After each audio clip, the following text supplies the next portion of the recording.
Hello, ഇന്ന് ഞാൻ ഒരു ബ്രേക്ക്ഫാസ്റ്റ് റെസിപ്പിയുമായിട്ടാണ് വന്നിരിക്കുന്നത്. നമ്മൾ പലതരം പുട്ടുകൾ ഉണ്ടാക്കി കഴിക്കാറുണ്ട്. അപ്പോൾ വളരെ ഹെൽത്തി ആയിട്ടുള്ള ഓട്സ് പുട്ടുമായിട്ടാണ് ഇന്ന് ഞാൻ വന്നിരിക്കുന്നത്. അതിൻ്റെ കൂടെ റെസ്റ്റോറൻറ്റ് സ്റ്റൈൽ എളുപ്പത്തിൽ ഉണ്ടാക്കാൻ പറ്റുന്ന ഒരു മുട്ടക്കറിയും. അപ്പോൾ എങ്ങനെയാണെന്ന് നമുക്ക് വീഡിയോ കണ്ടു നോക്കാം. ഓട്സ് പുട്ട് ഉണ്ടാക്കാൻ വേണ്ടി ഞാൻ 2 കപ്പ് ഓട്സ് എടുത്തു വെച്ചിട്ടുണ്ട്. പിന്നെ പുട്ടിലേക്ക് ഞാൻ 2 ചുവന്നുള്ളി അരിഞ്ഞെടുത്ത് വെച്ചിട്ടുണ്ട്. ഒരു 1/2 ടീസ്പൂൺ നല്ല ജീരകവും എടുത്ത് വെച്ചിട്ടുണ്ട്. പിന്നെ ആവശ്യത്തിന് ഉപ്പ്, പിന്നെ പുട്ടിന് ആവശ്യമായിട്ടുള്ള തേങ്ങ ചിരകിയത്, പുട്ട് നനച്ചെടുക്കാൻ ആവശ്യമായിട്ടുള്ള വെള്ളം. നമുക്ക് ആദ്യം ഈ ഓട്സിനെ മിക്സിയുടെ ജാറിലേക്ക് ഇട്ടിട്ട് നന്നായിട്ട് പൊടിച്ചെടുക്കണം.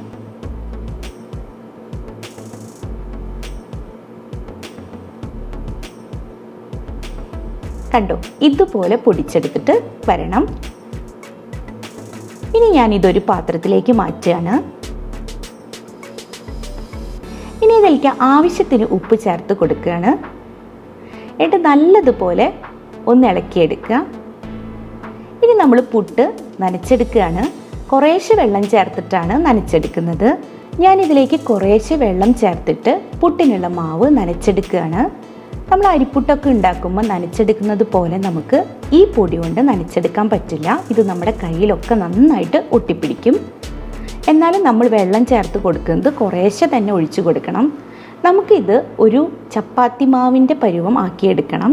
ഒരുപാട് സോഫ്റ്റ് അല്ല, ഒരുപാട് വെള്ളം ഒഴിച്ചിട്ടും കുഴച്ചെടുക്കാൻ പാടില്ല. നമുക്ക് എല്ലാ പൊടിയും ഒരു മാവ് പരുവത്തിലേക്ക് മാറ്റിയെടുക്കണം. കണ്ടോ, ഇതുപോലെ ഞാൻ ഒരു ഉരുളയാക്കിയിട്ട് എടുത്തു വെച്ചിട്ടുണ്ട്. ഈ ഒരു പരുവം, ഒരുപാട് വെള്ളവുമില്ല, ഒരുപാട് സോഫ്റ്റും അല്ല. ഇനി ഇതിനെ ഞാൻ കുറേശ്ശെയായിട്ട് മിക്സിയുടെ ജാറിലേക്ക് ഇട്ട് കൊടുക്കുകയാണ്. ഞാനൊരു പകുതി പോർഷൻ ആദ്യം മിക്സിയുടെ ജാറിലേക്ക് ഇട്ട് കൊടുത്തു. ഇതിലേക്ക് ഞാൻ സോഫ്റ്റ് ആവാൻ വേണ്ടി 1 ടേബിൾ സ്പൂൺ ഗോതമ്പ് പൊടി ചേർത്ത് കൊടുക്കുകയാണ്. 1 ടേബിൾ സ്പൂൺ ചേർത്താൽ മതി, അധികം ഒന്നും ചേർക്കരുത്. ഇനി വീണ്ടും ഞാൻ ഇതിനൊന്ന് മിക്സിയിൽ പൊടിച്ചെടുക്കുകയാണ്. കണ്ടോ, ഇപ്പോൾ നോക്ക്, നന്നായിട്ട് കറക്റ്റ് പരുവത്തിൽ പുട്ട് നനച്ചെടുത്ത് വന്നിട്ടുണ്ട്. ഇത് നമുക്കൊരു പാത്രത്തിലേക്ക് മാറ്റാം. ഞാൻ അടുത്ത ബാച്ചും ഇതുപോലെ തന്നെ പൊടിച്ചെടുക്കുകയാണ്. അപ്പം ഞാനിവിടെ മൊത്തം 1.5 ടേബിൾ സ്പൂണാണ് ഗോതമ്പ് പൊടി ചേർത്ത് കൊടുത്തത്. കാരണം രണ്ടാമത്തെ ബാച്ചിൽ അത്രയധികം മാവ് ഉണ്ടായിരുന്നില്ല.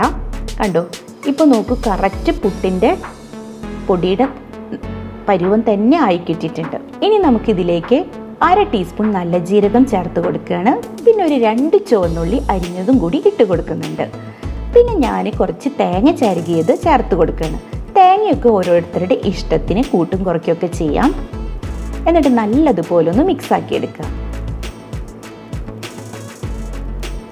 ഇനി ഞാനൊരു പുട്ടുകുറ്റിയിലേക്ക് അതിൻ്റെ ചില്ലിട്ട് കൊടുത്തിട്ട് ആദ്യം ഞാൻ കുറച്ച് തേങ്ങ ഇട്ട് കൊടുക്കുകയാണ്. സാധാരണ നമ്മൾ പുട്ടുണ്ടാക്കുന്നത് പോലെ തന്നെയാണ്. പിന്നെ ഞാൻ ഓട്സിൻ്റെ പുട്ടുപൊടി ചേർത്ത് കൊടുക്കുകയാണ്.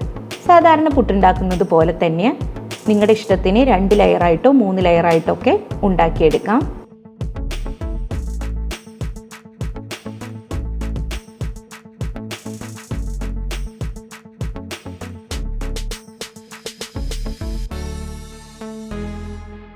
ഞാനിത് കുക്കറിലാണ് ഉണ്ടാക്കിയെടുക്കുന്നത്.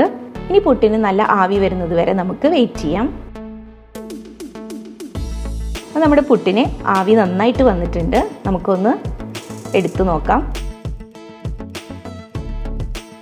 കണ്ടോ, നല്ല സോഫ്റ്റ് പുട്ടായിട്ട് തന്നെ നമുക്ക് കിട്ടിയിട്ടുണ്ട്.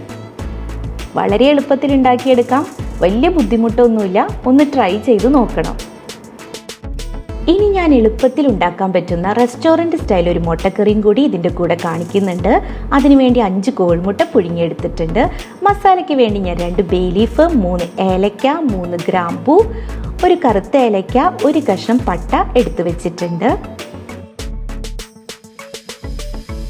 പിന്നെ 1 സവോളയും 2 പച്ചമുളകും 1 പിടി മല്ലിയിലയും എടുത്തു വെച്ചിട്ടുണ്ട്. ഞാനിതിലേക്ക് 1 തക്കാളി അരച്ച് വെച്ചിട്ടുണ്ട്. പിന്നെ മസാലയ്ക്ക് വേണ്ടി 2 ടേബിൾ സ്പൂൺ പുളിയില്ലാത്ത തൈരാണ്.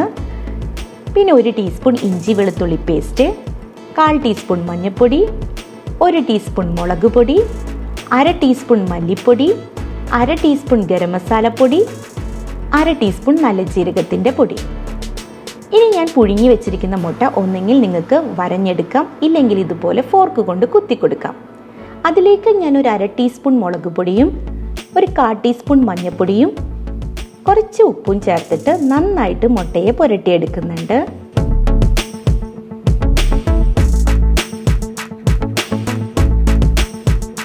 ഇതുപോലെ ഇനി നമുക്ക് മാറ്റിവെക്കാം. ഇവിടെ ഞാൻ ഒരു സവോള, 2 പച്ചമുളക്, 1 പിടി മല്ലിയില എടുത്ത് വെച്ചിട്ടുണ്ട്. ഇതൊരു മിക്സിയുടെ ജാറിലേക്ക് ഇട്ട് കൊടുക്കുകയാണ്. ഇത് നല്ലതുപോലെ തന്നെ അരച്ചെടുക്കണം. ഞാൻ അരച്ചു കൊടുത്തിട്ടുണ്ട്. ഇനി നമുക്ക് മസാലയ്ക്ക് ആവശ്യമായിട്ടുള്ള പൊടിക്കൂട്ട് തയ്യാറാക്കാം. അതിനുവേണ്ടി 2 ടേബിൾ സ്പൂൺ പുളിയില്ലാത്ത തൈരിലേക്ക് 1 ടീസ്പൂൺ മുളക് പൊടി, 1/2 ടീസ്പൂൺ മല്ലിപ്പൊടി, 1/2 ടീസ്പൂൺ ഗരം മസാലപ്പൊടി, 1/4 ടീസ്പൂൺ മഞ്ഞൾപ്പൊടി, 1/2 ടീസ്പൂൺ നല്ല ജീരകത്തിൻ്റെ പൊടി. നല്ല ജീരകത്തിൻ്റെ പൊടിയുടെ ഫ്ലേവർ ഇഷ്ടമല്ലെങ്കിൽ നിങ്ങൾക്ക് ചേർക്കേണ്ടതില്ല. എന്നിട്ട് നന്നായിട്ട് മിക്സ് ചെയ്ത് കൊടുക്കുക.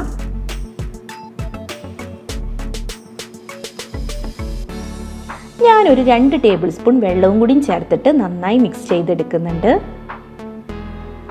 ഇപ്പോൾ നമ്മുടെ മസാലയ്ക്ക് ആവശ്യമായുള്ള പൊടിക്കൂട്ട് ശരിയായിട്ടുണ്ട്. അപ്പോൾ എല്ലാ കാര്യങ്ങളും നമ്മൾ റെഡിയാക്കി വെച്ചിട്ടുണ്ട്. ഞാൻ ഇതിലേക്ക് ഒരു തക്കാളിയും കൂടി അരച്ചെടുത്തിട്ടുണ്ട്. പുളിയില്ലാത്ത തൈര് എടുക്കാൻ നിങ്ങൾ ശ്രദ്ധിക്കണം. ഞാനൊരു ഫ്രൈ പാൻ അടുപ്പത്ത് വെച്ചിട്ടുണ്ട്. അതിലേക്ക് ഞാൻ 1 ടേബിൾ സ്പൂൺ വെളിച്ചെണ്ണ ഒഴിച്ചു കൊടുക്കുകയാണ്. നമ്മൾ തയ്യാറാക്കി വെച്ചിരിക്കുന്ന മുട്ട അതിലേക്ക് ചേർത്ത് നന്നായിട്ട് വഴറ്റിയെടുക്കുക. മുട്ട ഒന്ന് ഫ്രൈ ആയിട്ട് വരുന്നത് വരെ ഇളക്കിയെടുക്കണം. ഞാൻ അതിനു വേണ്ടി 1 മിനിറ്റ് ഒന്ന് അടച്ച് വെച്ച് വേവിക്കുന്നുണ്ട്. ഇപ്പോൾ മുട്ടയൊക്കെ ഒന്ന് ഫ്രൈ ആയിട്ട് വന്നിട്ടുണ്ട്. നമുക്ക് മാറ്റി വയ്ക്കാം. ഇനി മറ്റൊരു പാനിലേക്ക് ഞാൻ 2 ടേബിൾ സ്പൂൺ വെളിച്ചെണ്ണ ചേർത്ത് കൊടുക്കുകയാണ്. ഇതിലേക്ക് നമ്മൾ എടുത്തു വെച്ചിരിക്കുന്ന ഹോൾ സ്പൈസസ് ഇട്ട് കൊടുക്കുകയാണ്. അതിൻ്റെ കൂടെ ഞാൻ 1 ടീസ്പൂൺ നല്ല ജീരകം കൂടി ചേർത്ത് കൊടുക്കുന്നുണ്ട്.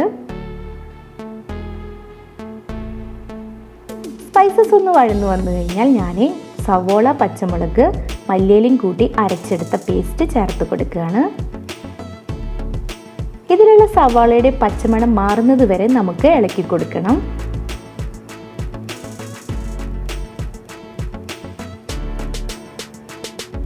ഇപ്പോൾ സവാളയൊക്കെ നന്നായിട്ട് വഴന്നു വന്നിട്ടുണ്ട്. ഞാൻ ഇതിലേക്ക് 1 ടീസ്പൂൺ ഇഞ്ചി വെളുത്തുള്ളി പേസ്റ്റാണ് ചേർത്ത് കൊടുക്കുന്നത്. നിങ്ങൾക്ക് സവാളയൊക്കെ അരച്ചെടുക്കുന്ന സമയത്ത് തന്നെ ഇഞ്ചിയും വെളുത്തുള്ളി ഇട്ട് അരച്ചെടുക്കാം. ഇഞ്ചിയും വെളുത്തുള്ളി നന്നായിട്ട് വഴന്നു വന്നിട്ടുണ്ട്. ഇനി ഇതിലേക്ക് തൈരിൽ മിക്സ് ചെയ്തിരിക്കുന്ന കൂട്ട് ചേർത്ത് കൊടുക്കുകയാണ്.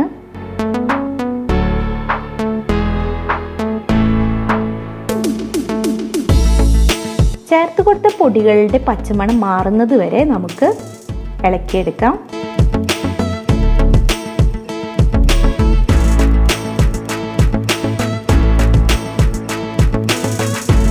പൊടികളുടെ പച്ചമണമൊക്കെ മാറി എണ്ണയൊന്ന് നന്നായി തെളിഞ്ഞു വന്നിട്ടുണ്ട്.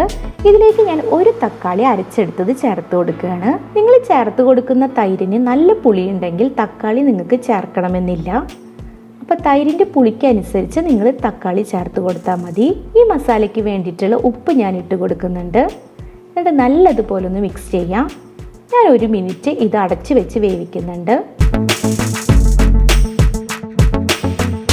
ഇപ്പോൾ കണ്ടോ, നല്ലതുപോലെ എണ്ണ തെളിഞ്ഞും വന്നിട്ടുണ്ട്. നമ്മുടെ പൊടികളുടെ പച്ചമണമൊക്കെ മാറി വന്നിട്ടുണ്ട്.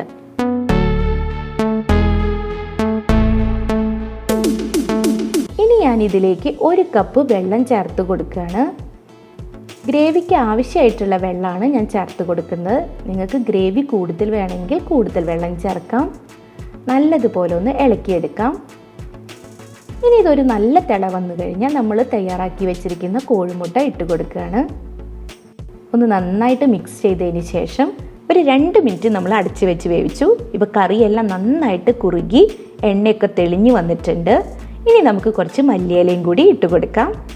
കണ്ടോ, റെസ്റ്റോറൻറ്റ് സ്റ്റൈലുള്ള മുട്ടക്കറി റെഡി ആയിട്ടുണ്ട്. നിങ്ങൾക്ക് ഈ മുട്ടക്കറി പുട്ടിൻ്റെ കൂടെ മാത്രമല്ല, അപ്പത്തിൻ്റെ കൂടെ, ബ്രെഡിൻ്റെ കൂടെ, അതുപോലെ തന്നെ നല്ല പുലാവിൻ്റെ കൂടെ വേണമെങ്കിലും കൂട്ടി കഴിക്കാവുന്നതാണ്. അപ്പോൾ ഒരു വ്യത്യസ്ത രുചിയിലുള്ള മുട്ടക്കറി നിങ്ങൾ എന്തായാലും ട്രൈ ചെയ്ത് നോക്കണം. ട്രൈ ചെയ്തിട്ടുള്ള നിങ്ങളുടെ അഭിപ്രായങ്ങൾ എനിക്ക് കമൻറ്റായിട്ട് എഴുതി അറിയിക്കണം. അപ്പോൾ നമ്മുടെ സോഫ്റ്റ് ഓട്സ് പുട്ടും നമ്മുടെ കുറുകിയ ചാറോട് കൂടിയ മുട്ടക്കറിയും എല്ലാവർക്കും ഇഷ്ടപ്പെട്ട് കാണുമെന്ന് വിചാരിക്കുന്നു. ഇഷ്ടപ്പെട്ടിട്ടുണ്ടെങ്കിൽ നിങ്ങൾ എൻ്റെ വീഡിയോ ലൈക്ക് ചെയ്യണം, ഷെയർ ചെയ്യണം, സബ്സ്ക്രൈബ് ചെയ്യണം. വീണ്ടും ഇതുപോലെ പുതുപുത്തൻ റെസിപ്പീസായിട്ട് ഞാൻ ഉടനെ വരാം. അതുവരേക്കും എല്ലാവർക്കും ബൈ.